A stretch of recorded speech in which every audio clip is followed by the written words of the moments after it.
Well, I never thought it would come to this, but it's the best thing. Damn it, it's the only thing I have left. Oh well.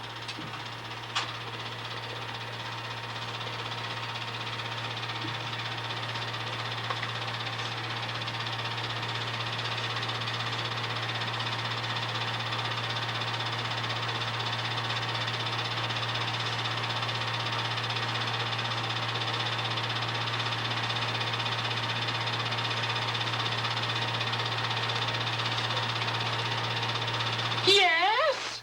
Ma'am, my name's Fletcher Schuler, and I have an appointment with the doctor for 3 o'clock. All right, Mr. Schuler. Will you please have a seat? The doctor will be with you shortly. Thank you.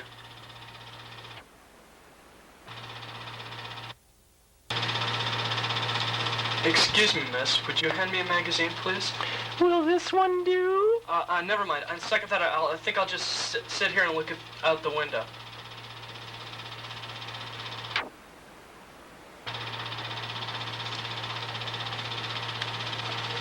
Mr. Williams, the doctor will see you now. Oh, boy.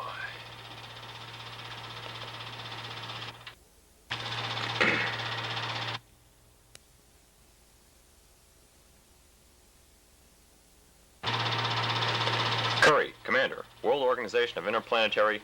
Yes, Mr. Curry. Won't you have a seat, please? Yes, thank you.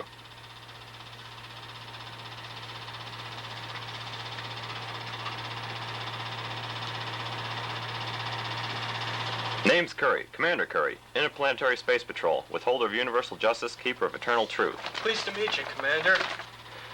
Sorry if I frightened you with my entrance, but I have to come in like that. Always must be on my toes, you know. Tip-top, ship-shape, ready for anything. I have to be. They're after me. They always are, always will be, until they get what they want. But I won't give it to them, believe you me. Ha-ha, I'm too clever for them. I've got the key, you know. In my mind, I've got the key to destroy the whole universe. It's been entrusted to me and a few others by the Supreme Old Ones, and I must forever keep it out of the hands of those who would use it for evil purposes. That's what they would do. Who are they? Why, the mushroom people. They'd do anything to get the key. They're clever little devils, too. Almost trapped me twice today alone. That's why I always have to keep on my toes. What do they look like, these mushroom people? That's just it. I don't know. That is, it's very hard to say. They're masters of disguise, you know. They can transform themselves, you see, into anything they very well please. Oh, they're tricky, but I can sense them. I can feel them when they're around. No, there's not one of them around, but if there were, I'd take care of them with this. What does that say? Oh, that's my motto, in trust we God. It's one of those eternal truths that I must keep. You see, the old ones have concluded that trust is a godlike quality, quite above handling by mere humans. Oh sure, humans can try to trust. Some even think they do. But humans by nature do not, as much as they might deny it, trust anyone. And by no means should they, for humans are so selfish, so overcome by personal motives, and so much afraid of sacrifice, that they cannot trust nor be trusted. That's one of the reasons why I'm virtually alone in my fight against the mushroom people. But the old ones have equipped me well, more than amply, to stand alone against those who would use my knowledge to destroy the universe. What do you mean? Well, they gave me this, you see. If I swing it over my head and say certain special phrases, I can turn invisible and come and go as I wish. No one ever notices. I can create a force field around myself, an invisible shield so strong that nothing can penetrate it. No one can hurt me. Nothing touches me. I had one. What was that? Oh, nothing. Oh, by the way, what is this keyhole? Of course you can't tell me, but is it plans as some sort of machine, or, Oh no, much simpler than that. No mechanics need be involved. And what you know can destroy the whole universe? Quick as a flash, clean as a whistle, not a speck left, nothing. The doctor will see you now, Mr. Schuler. Oh, thank you.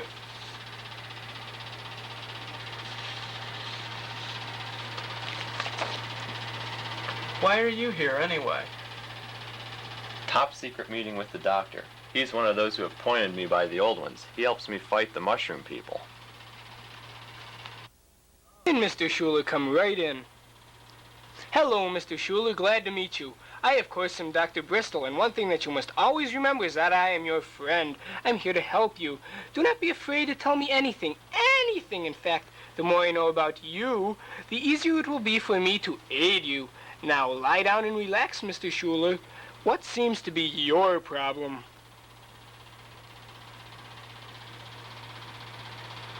Well, Doctor, lately I've had a most uncontrollable desire to kill myself. The more I look at life, the less I see I have to live for. I guess I'm just a natural loser, Doc. Nothing I do ever seems to turn out right. Nothing. I just want to die. When did this start? I mean, when did things start to go wrong for you? Gee, Doc, as far back as I can remember. I guess ever since the day I was born. Oh, come now, Mr. Schuler. Try to think of a specific incident. Gee, that's hard, Doc. I mean, there's so much. I guess it first started in the 6th grade. Or at least that's when I was first old enough I realized I just couldn't win.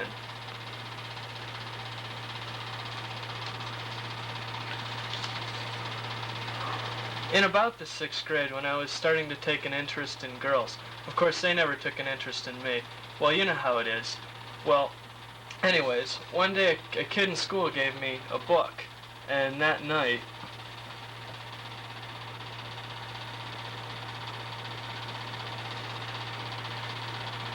Well, I was reading the book, and all of a sudden my batteries ran out.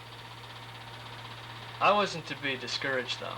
I had some matches in my room that I'd sneaked once from the kitchen.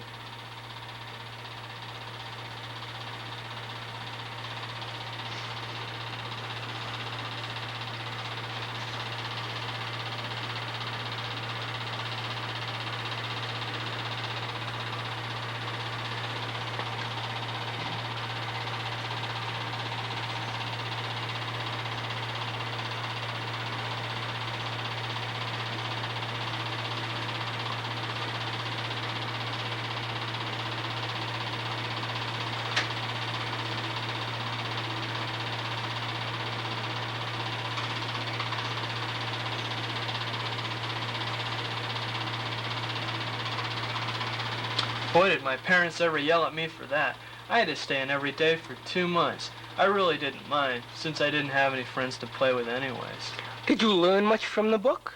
What? Oh, I never got past the first page. Well then, go on. It was terrible, Doc.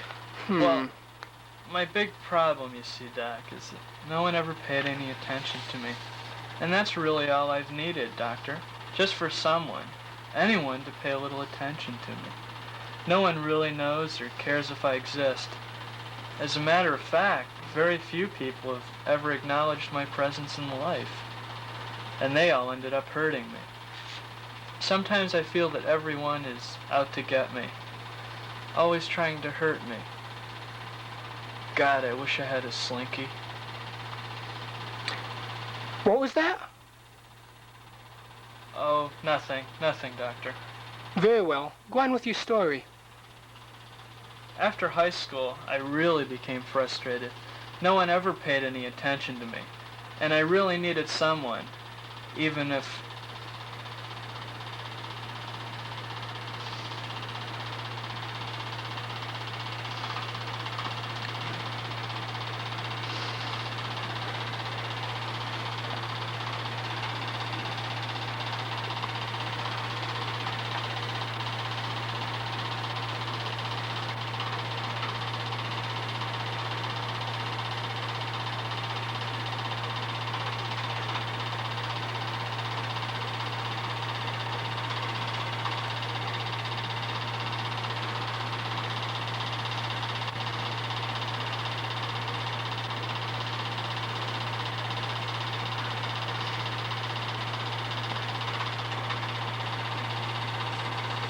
It was then I realized that no one would ever take an interest in me. I was forever to be a loner.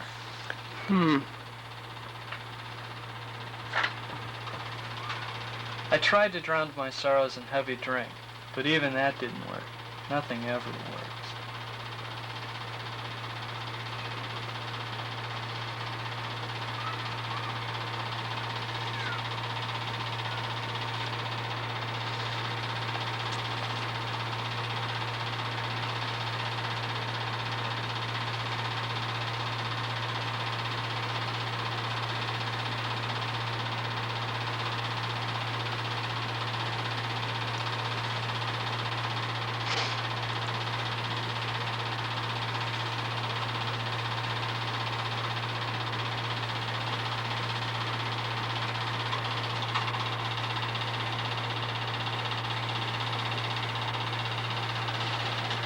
I even tried, oh, God, I didn't even want to think about it.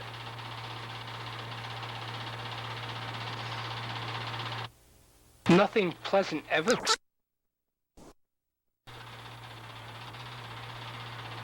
Well, one thing looked like it was going to turn out all right, but of course it didn't. What was that? Well, believe it or not, somebody finally invited me to a party. Boy, was I ever hopeful then. I thought finally, maybe things were going to work out. But no, it didn't work out. Things never do. They can, it seems. It's impossible for anything good to happen to me. I wish I were dead. So what happened? Well, I got all dressed up and took a taxi to the place where the party was to be held. But I couldn't even do that without getting into trouble. Oh, would you hold this, please? Oh, sure.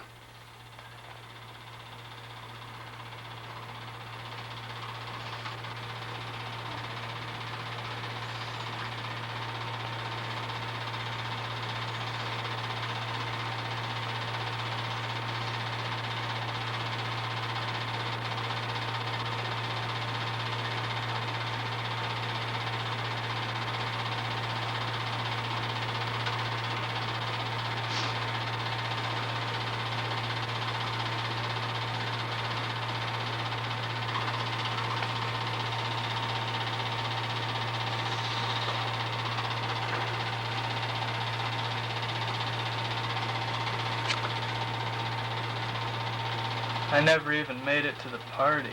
That's too bad.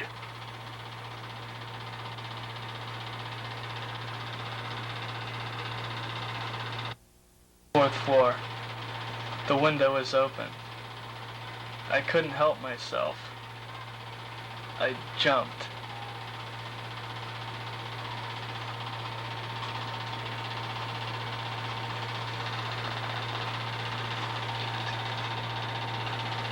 That was the last straw. I just couldn't take it anymore.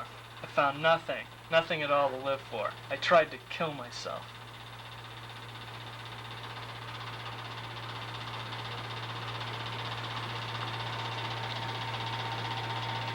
That didn't work, but as I hung there, I saw another ray of hope.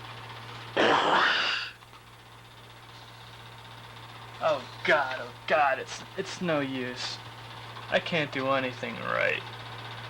I'm a total failure. Now, Mr. Schuler, believe me, there are people much worse off than you. Next to them, why, you're Mr. Lucky. I think your problem is all psychological, and hence I can most definitely help you. First of all, you've got to stop thinking that you're a loser. With that attitude, you can't do anything but lose. It's only logical, isn't it? If you think you can win, you will win. With a positive attitude, Mr. Schuler, you can't be beat. Now, say it to yourself. I can win, I will win. Go on, say it. Go on. I can win. I will win. That's the spirit. You can be a regular world beater with that type of thinking. Uh-oh, I'm late. Have to pick up Fifi at the kennel. I must leave you now, Mr. Schuler. I'd like to see you again sometime next week to have you tell me how things are working out for you with this new attitude. Could you see yourself out, please? I've got to run along right now.